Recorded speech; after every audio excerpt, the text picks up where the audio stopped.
So as I've mentioned before, I don't really do these in order.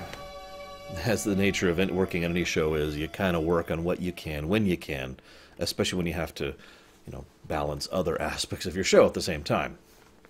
I don't just work on Star Trek stuff, so it has to accommodate the Friday stuff, which has to accommodate the stream stuff, and so forth and so on.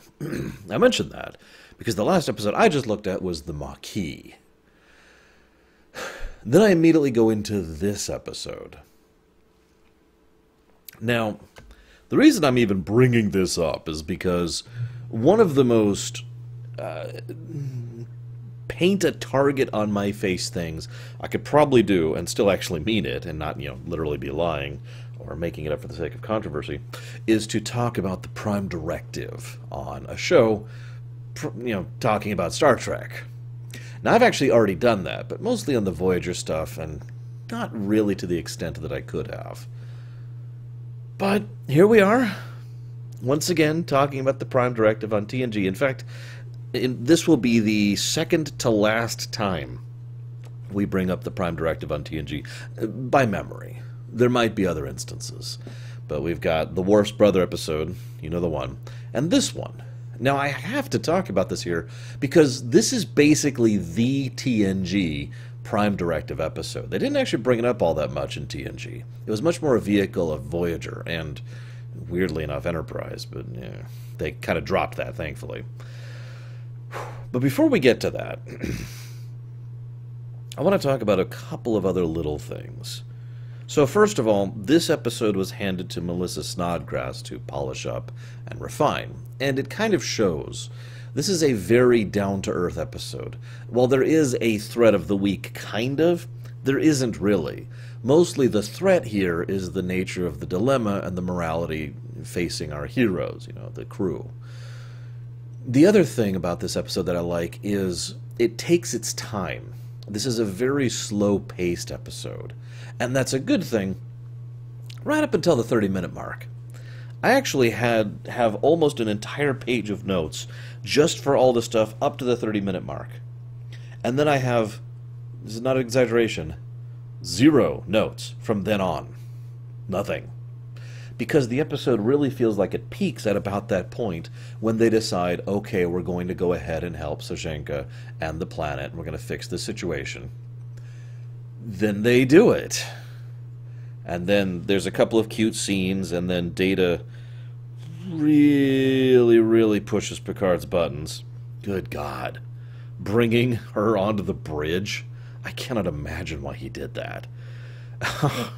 Anyways, moving on. So let's talk about Picard briefly. Now, his discussion about the horse makes perfect sense. This is another reason why I mentioned this episode has some of Melissa Snodgrass's fingerprints on it, because she was good at establishing character traits that have depth to them the more you look at them. In this case, his companionship with the horse. I know that sounds strange, but as he talks about, it was there for the journey. It slept in your bed and it carried you into battle. Its milk fed your children, etc., etc. It was not just a mount, and it was not just a pet. It was effectively something that you had an intimate bond with and relied on, and it relied on you. There was a partnership involved. Now, the reason I say that there's tremendous depth to this is because that is exactly what Picard feels about his ship. You cannot tell me that Picard does not have a massive amount of connection to his ship, whatever his ship might be at any given particular point in time. He mentions how he still remembers the Stargazer fondly. This actually happens much further on in the James Doohan episode. He also, he laments how horrible it was to lose the galaxy in the movie, right? I see in Picard someone who believes he has... I don't say believe, that's the wrong word, because everyone automatically assumes something religious from that word. He thinks in a manner such that there is an innate partnership between the ship and the crew and the captain, and distinguishing them into those three categories. The ship cannot be functioning without the crew cannot function without the captain can't function without the ship, and everything else in between. All three rely on each other. It's that partnership, and that informs so much of his command style, too. I've said it before, Picard tends to have the soft touch. Well, he is more than capable of saying, do this, and taking command in a military situation, for example. Picard is the kind of guy who, and that's actually mentioned in this episode, will bring a bunch of people together and say, what do we think? Get opinions from everyone, debate everything, and then make a decision. A bit more of a fatherly approach to things, trying to engineer a warm atmosphere amongst his crew, a camaraderie, and let's be honest, a family is really what it boils down to. Anywho, it is also some of the beginnings of Picard's love of ancient stuff, and I don't mean the archaeology thing. I mean, like, the ship in the bottle, right? Or his love, going out on the ship, and it's great, and nobody can reach you here, right? Probably has to do with something with the nature of where he grew up. If I can diverge just for a second on that, I think Picard and I have that one thing in common. Just the one thing. Nothing else. I think that, Picard loves technology. He relies on it on a daily basis, and he believes firmly in its proper usage. This is probably best shown in the episode Family, over in Season 4. But he likes to have the option of walking away from technology, right? Like, he likes the ability to just say, I just want to go for a walk in the park, just for a little bit.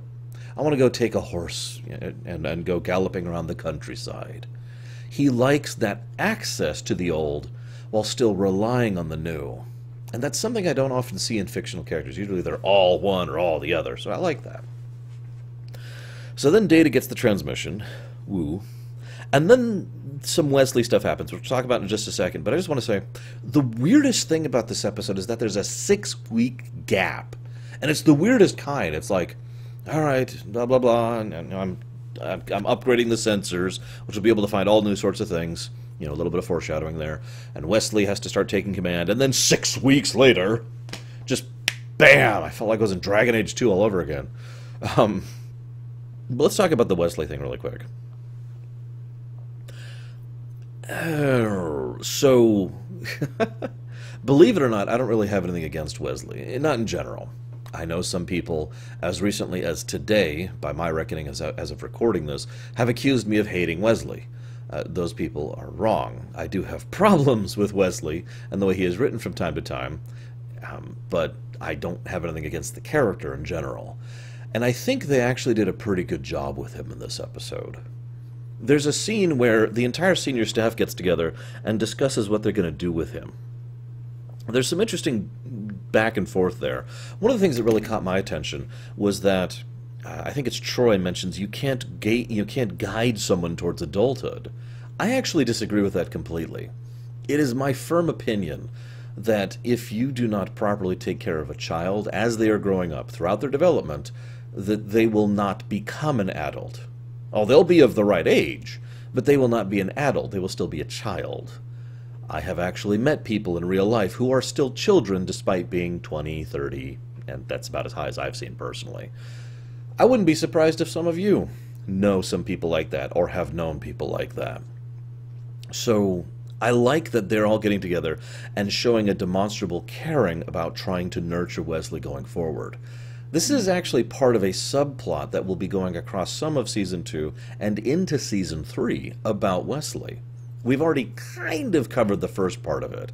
And when I say kind of, I mean we haven't, but if in my headcanon we have. Or if I was rewriting things, we have. You remember the Dolphin? In the Dolphin, it was his first crush, and it didn't go anywhere and it will never matter again.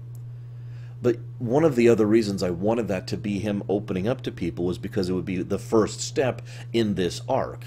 This arc actually starts in the actual episodes here, in this episode, with Wesley being approaching the concepts of command and how to socially interact with people who are, both in terms of age and experience, his senior, and having to give them orders. Wesley properly struggles with this for most of the early 30 minutes of the episode, And I do think he does a good job with that. There's this great scene where he's struggling to go into the room, and they're already in there. They're already working, and his team is already doing their thing. And he's like, oh God, what do I do? The nitpicker in me has to point out, why isn't the door opening every time he goes up to it? But, yeah.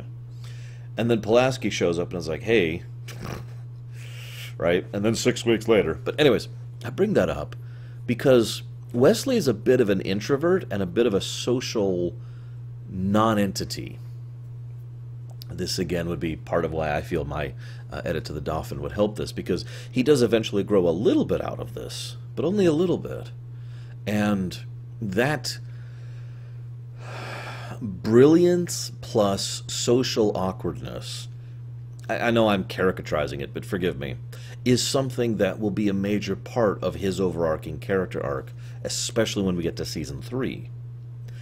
And I bring that up because someone who is socially awkward is the kind of person who's going to look at that, you have to go tell these people who are better at their jobs than you are, and who are older than you, what to do. And he's, like, isn't that so easy to understand why that would just cause you to freeze up? I bet some of you listening to this right now, or watching me right now, have had similar social anxiety about situations where you weren't going to tell people what to do, right? Like just saying hi, or trying to interact with people, sitting down at the same table in the lunchroom, or going to the side room in the office and kibitzing and chatting, right? I bet a lot of you understand that concept. So you can kind of feel for Wesley here, right? Now, I will say Wheaton's acting is not perfect. I'm not going to lick his boots on this one, but I do think they do a good job of presenting it, which brings me to my next point. So, one of the things I like about this episode is that the A and the B plot mesh together in a way that makes perfect sense, but only if you really take a step back and look at both from a distance. Because the recurrent theme is that of the burden of leadership. Wesley is just beginning this. He has just begun the very first steps of understanding what this concept means. And throughout the episode, up until about the 30-minute point, Picard has to shoulder that burden and endure the reality of it with the many years of experience. And there's a wonderful line way towards the end, almost at the very end of the episode, where Wesley says, does it ever get easier, or something like that? And Riker's like, nope, it never gets easier. And we see Picard walk by, and it's like, yeah, I liked that. And of course, obviously, their dilithium thing helps them solve the plot of the day, so the A and B plots are literally as well as thematically connected, so that's good. I also want to give credit to the guest stars, especially Davies, right when he first shows up. They all hit a very specific balance point between overbearing and helpful. They're not too helpful, they're not doormats, but they're not overbearing and rude, which is especially important since, in my opinion, too often Starfleet personnel come across as overbearing and rude. Instead, they're that right in the middle there, where, it's like, hey, we could do this. Oh, you should have done this instead. But that's okay, we'll make it work, Or, I don't know, this feels like this is going to take too long. Maybe we shouldn't do this, right? Now, of course, part of the point of this is that they are giving their opinions on the matter, and it is Wesley's job as the manager, let's call it what it is, in order to look at that scenario and decide what needs to be accomplished there. That's where Wesley fails, and he goes and talks to Riker and has a great pep talk. And I'm just going to give praise to the scene where Riker talks to him. I'm not going to dissect it. There's not actually much to dissect there, but I think it is very well written, and I think Jonathan Frakes does a good job with it. So, I also want to mention one other tiny little thing. They've mentioned several times, especially in Season 1, how Wesley is a prodigy when it comes to warp, engines, technology. And the automatic assumption there is that Wesley's kind of on the, for lack of a better term, engineering or science tracks, right? And yet this episode is all about him being on the command track. The idea of being the kind of person who has to be in control or in command, and having to take command lessons as a result of that. I find myself wondering if the intent, at least at this point in time, was for Wesley to literally be on the command track, to be someone who would eventually go into being second officer, first officer, captain, etc. I don't know, I'm just curious. Because not everyone of rank is necessarily of the command track. There are other ways to be a high-ranking member within your specialized field. Although, if I'm being honest, Star Trek doesn't cover that particular fine shading of reality too often, but I digress.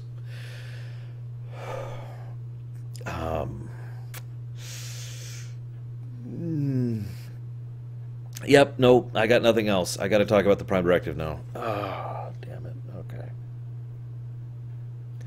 Let me first say that I'm not a fan of the Prime Directive. Now, I don't hate it. I do hate how it's usually applied. In fact, in both this episode and the later one I referenced with Worf's brother, I hate how it's applied. The idea of, oh, there's a bunch of people who are dying and we could do something to save them.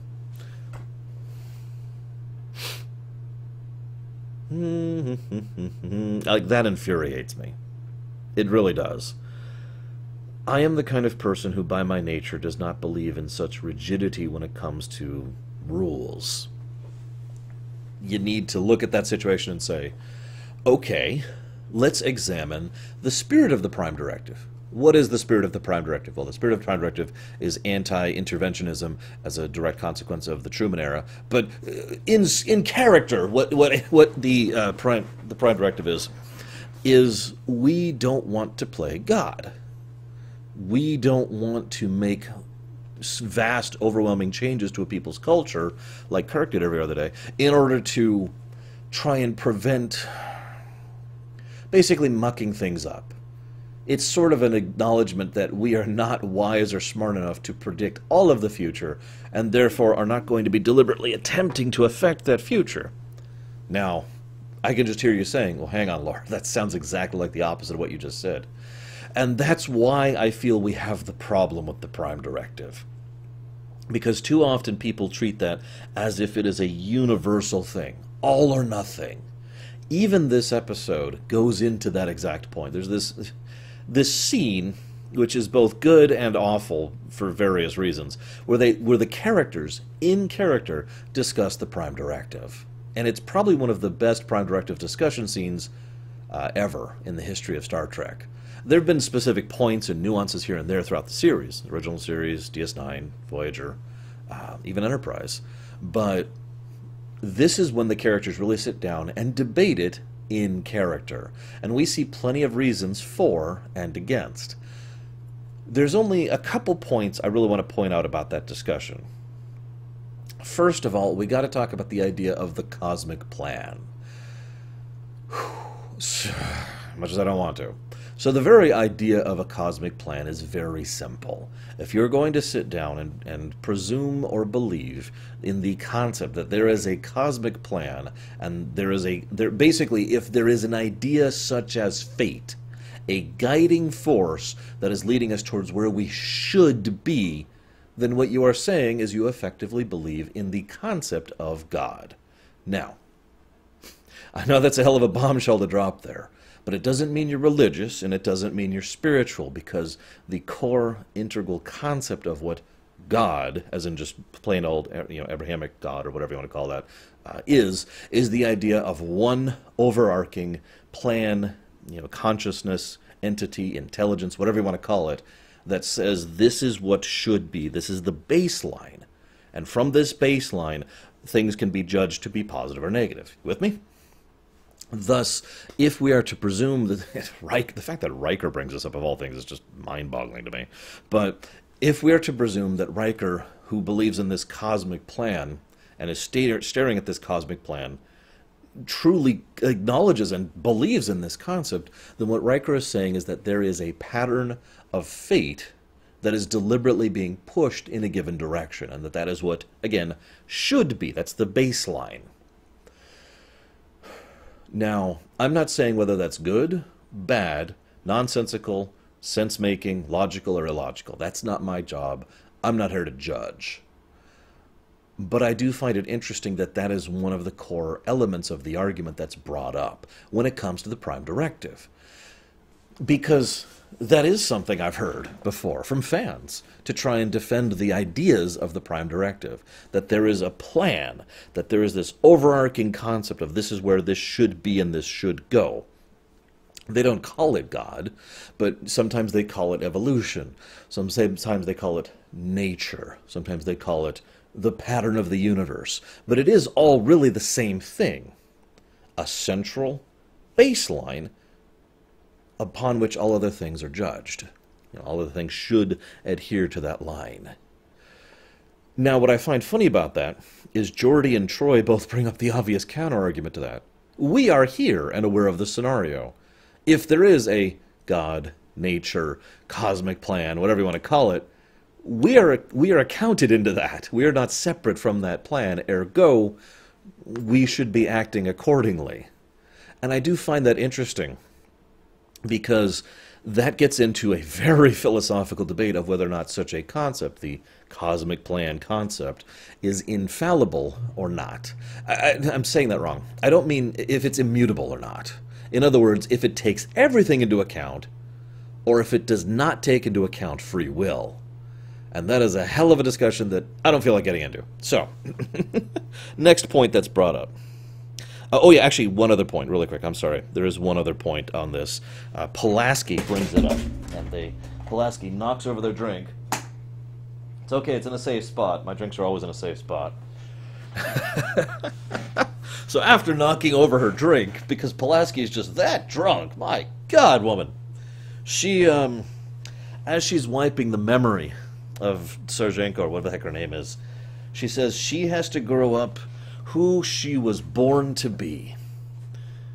That again goes back to that idea that there is a natural plan, idea, nature, God, concept, pattern, whatever, that should be, and that us interfering with that is an automatic negative. I will weigh in my opinion, that I find this to be an unacceptable argument in favor of the Prime Directive. And I want to give my reasoning. Because it is my opinion that if there is a thing, an entity, a consciousness, an intellect, whatever, that is nature, God, plan, pattern, whatever, the whole thing I keep talking about, I don't have a cohesive word for it.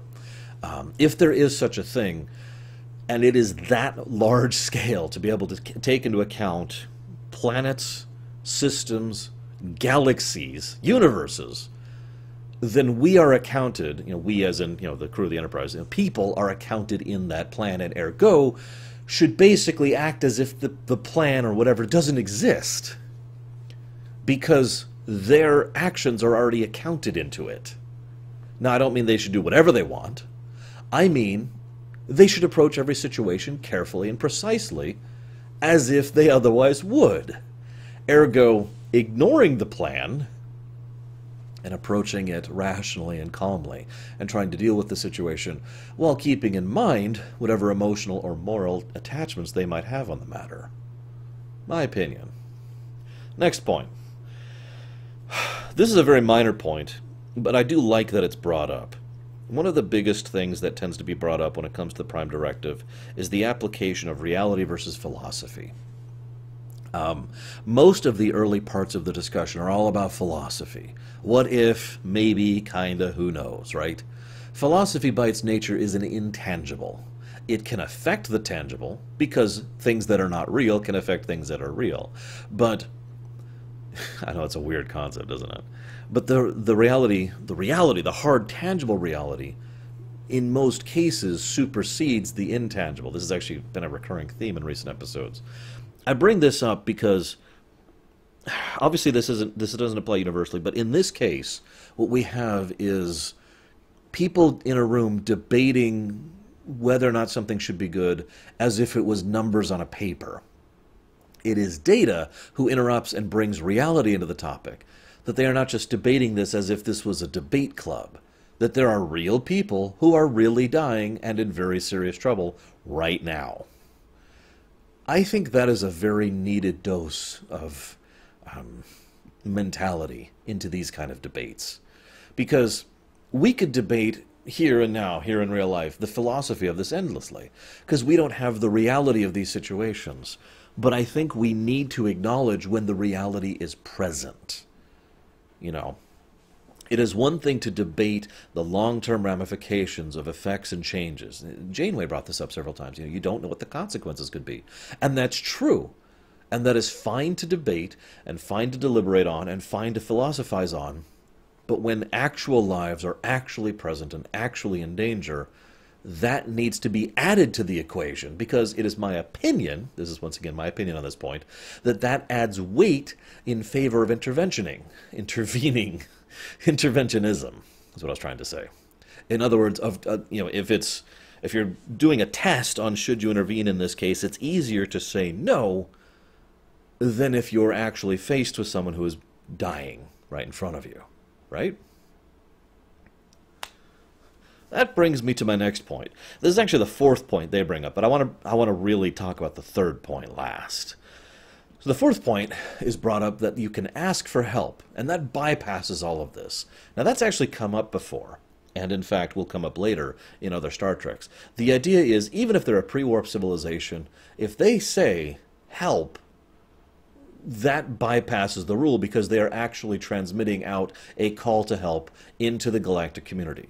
They might not know the Federation exists or who we are, but at that moment it is considered acceptable to answer that SOS. In fact, in some military code it would be considered incorrect, like legally incorrect, never mind morally incorrect, to ignore that SOS.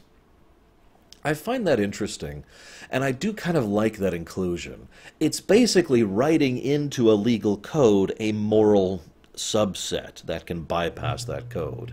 Now, of course, the problem, and that problem is brought up in this episode, is that that only applies if they know to ask for help.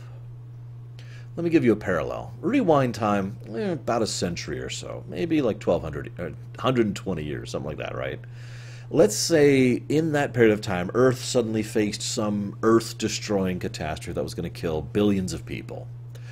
Do you think the people of that time would think to radio out into the universe asking for help? They might. It's possible. That's why I said we have to rewind time, because nowadays I imagine people would do that just because it's easy to do now. Hell, I could probably set that up as long as I bought myself a decent dish, right?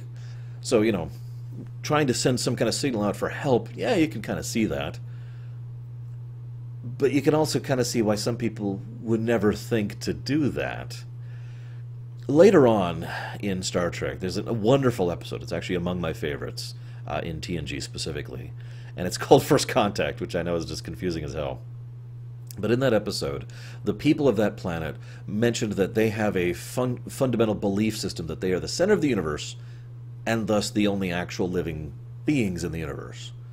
I imagine to those beings, even at that time they're at, where they have reasonably advanced technology and are reasonably developing and are basically just beginning to start thinking about reaching out to the stars, I have doubts that those people in such a catastrophe would just send out messages into space hoping someone catches them, right? Saying, help! So you can see kind of the catch-22 of this clause. And I think that's one of the reasons why it was written in, because it doesn't generally apply in the big situations. It applies more like in the situations like, I can't remember the name of the episode, but the drug episode, right? Back in Season 1, with the drug planet and the people who provide the drug planet, right? You know what I'm talking about. Because in that case, the Prime Directive applied, but only as far as interfering with their cultures. They had no problem rendering aid because a distress signal was sent. You with me? Thus, I personally feel that little attaché to the rule was added to handle smaller situations like that rather than big ones. You know, I'll save these 40 people because we can reasonably say that's less of an impact on a society, reasonably speaking. So then there's the third point they bring up. Picard, most of the crew has at least relatively decided that helping is the right thing to do. And Pulaski, you know, the Bones allegory, of course she speaks solely on the moral and ethical side of things. We should help. So if there's a catastrophe, yes, we should help. But if there's a disease, yes, we should help. What about a war? And then she hesitates. Rightfully so. A war is an immensely complicated topic that can involve so many different parallels, ideas, changes. Wars can completely alter societies. That's happened to us more than once. Arguably, the Punic Wars fundamentally changed history. I could tell you definitively that the Great War changed history, World War I. So, you can kind of see why getting involved in a war is a lot stickier of a subject and something that would have to be very carefully debated on a very case-to-case situation. Lots of, let's scan this, let's figure out exactly what's going on, let's figure out exactly what we could do, right? My problem, and this is why I don't like this entire scene, this one bit right here just aggravates me, is that Picard slams them down with that point, and then his response, and I'm trying to quote as word for word as I can, is, "Oh, well, we're all less certain in our moral certitude now, aren't we?" What? This is my problem with the application of the Prime Directive. The idea that it applies equally to all circumstances, which to me, personally, is ludicrous. I see no problem with the Federation helping out a planet if there's some catastrophic dilithium crap that's destroying the world. That's the kind of thing that, I don't know, I kind of personally believe the Federation should be doing. Like, actively reaching out and looking around to find underdeveloped planets to help them through things they can't do anything about. I almost guarantee you that their planet, I don't remember the name of the planet, forgive me, and its people probably didn't even know the nature of the problem. They just knew that everything's getting worse, and they don't know why, right? It's like demanding that a 2-year-old fix a server that has medical files for people who are going to die without it. I like the idea of the Federation going around and dealing with those kind of situations, fixing those kinds of problems. War is a much different element. Picard brings up another good point: oppression. What if there's a society where one group of people, whether they be a species or a race or a gender or whatever, is dominating and overwhelming and oppressing the other, or others, or there's a multiple dynamic? What do we do about that? Well, that's a very good question, Picard. That should be very carefully analyzed on a case-by-case basis. But I'll even agree with Picard that there's a better than even chance that we shouldn't get involved in those kind of situations. Because that's a whole mess. We can't just always get involved any more than we can always not. What I find hysterical is later Picard says sophistry, and that's his only reaction to someone's argument, when that is exactly what he just did. By presuming that the Prime Directive or absence of the Prime Directive has to apply in all or none situations, that is a fallacy. That is literally the definition of incorrect logic, as far as I'm concerned. And that's why this episode, it's one of two reasons why this episode tends to leave a bad taste in my mouth, is that bit from Picard right there. It's a good discussion otherwise, and good points are brought up. And I wanted to end on a positive note here. As much as there are issues with this episode, and its last 14 minutes just drag, I really have nothing to say about it. I do want to say that despite all of the philosophizing, all of the debating, all of the moral dilemma, all of the weird little problems like the fact that Data kind of disobeys the Prime Directive like 3 times, I could nitpick the hell out of this episode. But what I like is that at the end of the day, a little girl, she isn't wearing pink this time, and her entire people are saved by our heroes, by the crew of the Enterprise. And that brings me back to my original point, the difference between the intangible and the tangible. For all the debating and haranguing and, oh gosh, what do we do about this? The reality that we are shown is that they did save those people, and managed to do so without significantly altering their culture. Yes, I can already hear your counter-argument. Yes, this could significantly alter. If their planet just suddenly fixed itself, I'm pretty sure that would significantly alter their culture. But not in the same way as, hey, so we're from space, and we're going to fix your stuff. We're the Federation. Hi, we're better than you. Yeah, no, not like that. But then, I don't know what else to add to that. This actually turned out to be a better episode than I thought it would. And I'm looking forward to the next one, where I will be seeing you guys next time.